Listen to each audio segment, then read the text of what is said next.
What's going on, guys? Cliffy here, and welcome back to episode 14 of my Leicestershire Foxes career mode. Now, how things stand at the moment, we're taking on Durham. They're currently in 3rd place. We are in 4th place. Yorkshire in 1st. They can't be caught. But I'm trying to think who... I think Lancashire were in 2nd. If we win this game, we go 2nd because of our net run rate, and it means that we would dethrone both Durham and Lancashire. Can't catch Yorkshire, obviously, but that is alright. We've gone once again with an unchanged lineup. I have given Cosgrove another opportunity. He hasn't been great lately, but I think obviously just with his experience, hopefully he will come good in the next few games. So Delport in, coming up against a Durham side. Just trying to remember who was in there. I think Tom Latham playing for them. Paul Collingwood's still there, and I think that was Mark Wood as well, who is opening the bowling for them, bowling to Michael Carberry now. So we've had a little bit of resurgence on the channel, so make sure if you haven't seen episode 12 and episode 13, I'll leave a link up in the top right hand corner to episode 13. Make sure you go and check that out, because we have actually been playing some bloody good cricket as of lately, so hopefully we can continue to do that. We did lose the toss today and we were sent in to bat, which is something we haven't done. We've chased very well in the last couple of games, so I was looking to try and do that here again today. So I'm just hoping that with runs on the board, that is going to be crucial for us. And I think if we can see through both Mark Wood, and I'm trying to think who the other opening bowler is, McCarthy, I think if we can see off them, that after that it is going to get hopefully slightly easier with the bowlers coming in, and we can really go and try and start to attack.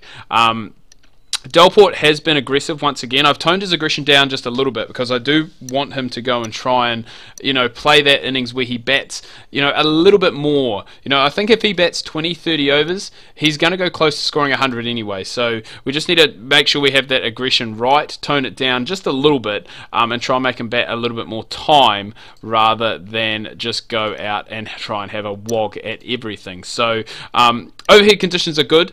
The pitch is starting to, the bounce is pretty average, the spin is quite a lot as well, and there we go. Just as soon as we put it up, he goes and I guess plays too defensive, really, would be the way to go and put it. So, but as you can see, it is starting to spin a little bit, which is going to be handy for us in that second innings, especially with how good Parkinson has been lately. So hopefully he can carry on his good form, and hopefully the batters. The top 4 recently has been pretty good. We haven't got a whole lot out of Dexter. He did play that pedestrian innings that did get us the win. I think that was in episode 13 on Friday.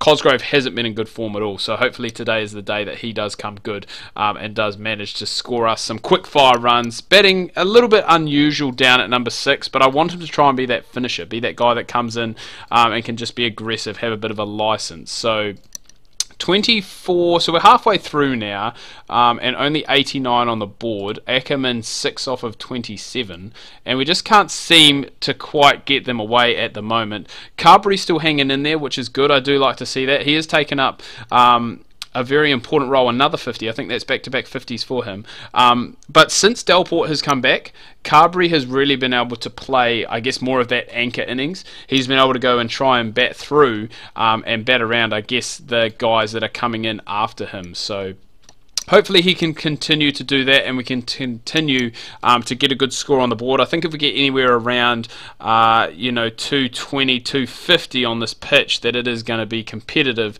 especially with our bowling lineup, because they have been doing they've been doing an awesome job as of late, especially the medium paces on these days that we do have overcast conditions. They have just been putting it in the right spot, moving it just a touch, and that has done enough. Ackerman will take that cheeky outside edge off of Collingwood. He's 21 off of 51.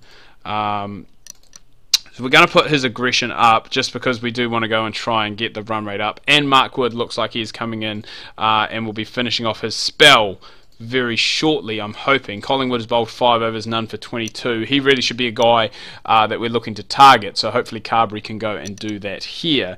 It is a day-night game as well, so potentially with chasing it will be a little bit easier. I think that's what people say, under lights potentially a little bit more due. Does get easier to chase. I'm not really sure. I haven't played cricket for a long time. But as you can see, Mark Wood, is bowled out. None for 43 from the England international. So we will take that. You'd have to think that sooner or later there's going to be time just to really flick the switch with 14 overs left to go. I think that time is now, especially with all these wickets that we do have in hand, and with the way that they have batted lately as well. You know, we have been saying that the top four, really since we've got those more experienced guys in there, have really stood up and took leadership of this team, and have done a bloody good job. So I'm hoping that they can continue to do the same here today. Carberry with a nice cover drive that tickles or trickles, one of the two, trickles away to the boundary, and now Ackerman is starting to get in on it as well with that front foot pull shot to square leg. So all of a sudden now that run rate is creeping up towards that 5. That's where we want it to be. We want it to be you know, I said anywhere around that 220, 250 is probably going to be competitive here with how we have been going. And Carberry, 85 he's gone for, but off 115 balls. So very good job, it must be said, by the opener. Ackerman has also just gone and passed 50 as well. And with 11 overs left to go and 8 wickets left in the bank, you would think that it is going to be all guns blazing here, especially with Paul Collingwood. He does still have, it was either 2 or 3 overs left to go. So hopefully, as I said, he can be a guy that we can target and we can push that score up towards that 250 like we have wanted to do. So Patini was very good in the last game. He was very aggressive when he came out. He wasn't early, but he was smashing the boundaries around all the same. So hopefully we can do that again. Dexter is average aggression. Cosgrove is aggressive, so we might bring Cosgrove in next. Just give him a bit of a license. If we do lose a wicket, that is. I mean, I'd be quite content with these two batting through to the 50th over. But yeah, Cosgrove, we might bring him in and give him a bit of a license and just try and get him back into a bit of form, especially with semi-finals around the corner. We do want to make sure that all our big guns are firing, and we have seemed to do that quite well. Obviously, we picked up that win. I think we picked up that win in the first game against Nottinghamshire. Then we went on a bit of a streak where we just weren't winning games, we were losing games. I think we lost 2 or 3 on the trot, and then since then we have gone and obviously found a little bit of form and have started to really race. Really, since Delport came back, he has been a key part of this resurgence for the side. And you know what, we're just going to go, let's go all the way, because there is only 6 overs left and we do still have guys to come in. So hopefully it does mean that we can, well, I was going to say that we don't lose wickets like that there, but it does mean that we can continue on and try and, as I said, push that score up. We're at that 220, which I wanted, you know, 250, 260, you know, even 270 if we can do that with the misfield. That is going to help us. So hopefully we can go and do that if possible. And with Collingwood bowling, and so he still does have an over. So hopefully 4 overs left to go. We'll say 240 on the board. So if we get 10 and over here, get to 280, is going to be good. So Ackerman gone. Let's bring in Cosgrove, as I said, and give him a license just to go out and swing, and hopefully he can find some form. So there we go, with that license, first ball going for 4. So he's 5 off 2, which is exactly what we want. And as I said, we do want to try and get those 10 runs and over to try and propel us, as I said, up towards that 270, 280 if we can. So it's good from Cosgrove, and it must, you know, less pressure on him as well, coming in at number 5. And there we go, there's a big 6.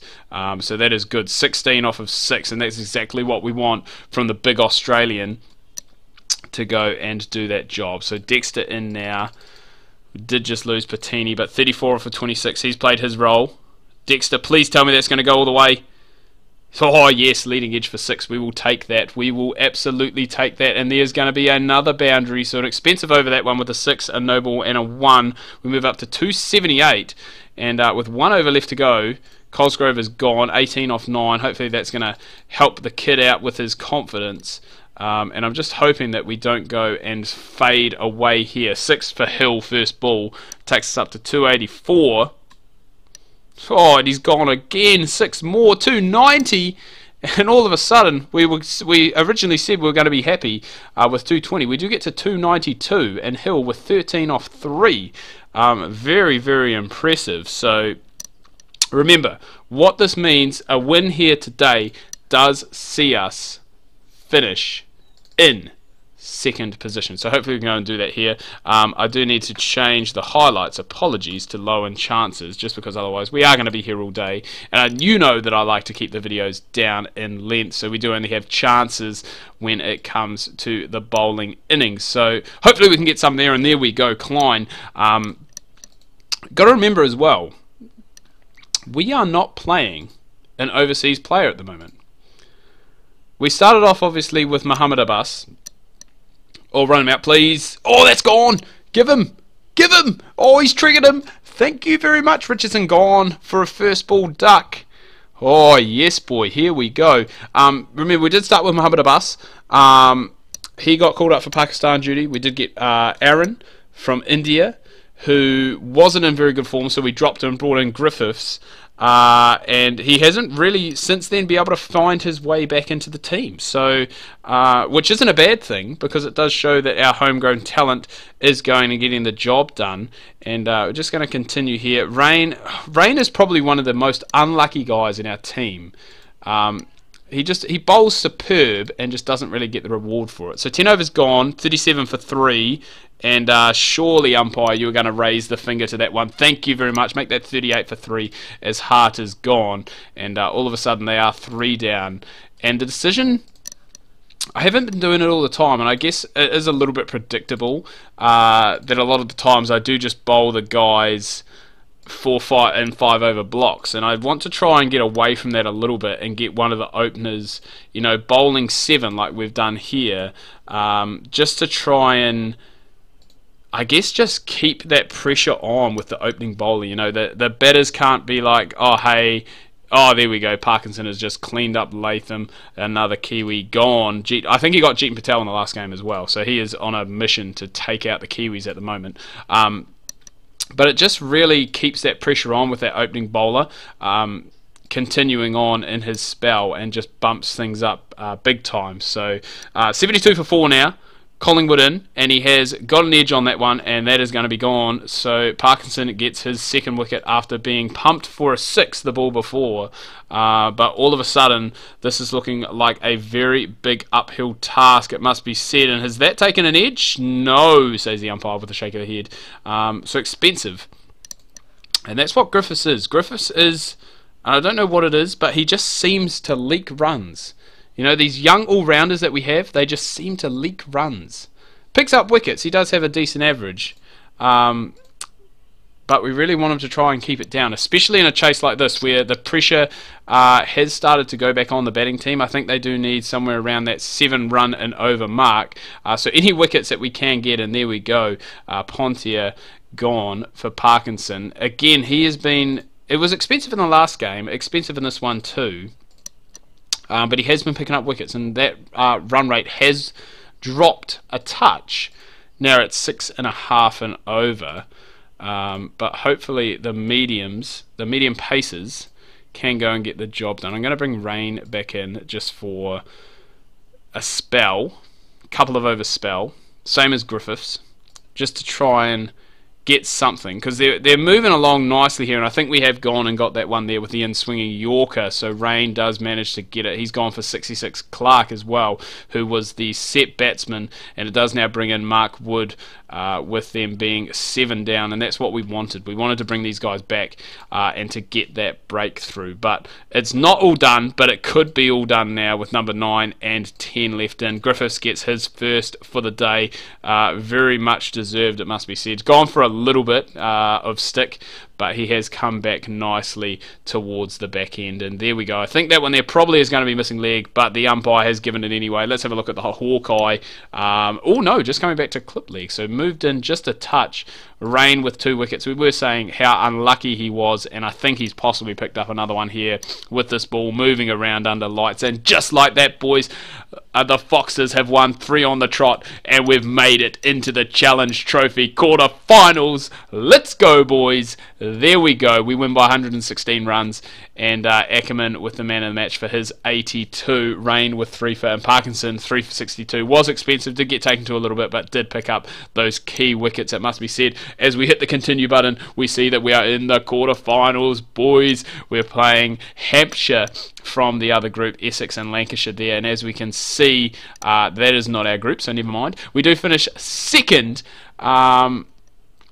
with 10 points, so 5 wins, 3 losses, which is what all these teams are, but net run rate is what separates it. And a big win, to be fair, against these two teams is probably what has seen us in to the quarterfinals. So we're coming up against, I think it was Hampshire, who have the same record as us, but it's going to be very interesting. So we've got Hampshire, and then we will move on from there. So anyway, guys, do hope you've enjoyed this video. If you have, remember to give it a big thumbs up, smash that like button. If you are new, please also remember to subscribe. I'm doing a big bulk recording of videos at the moment. There will be another one coming, episode 15 on Wednesday, same time, same place, so make sure you do not miss that.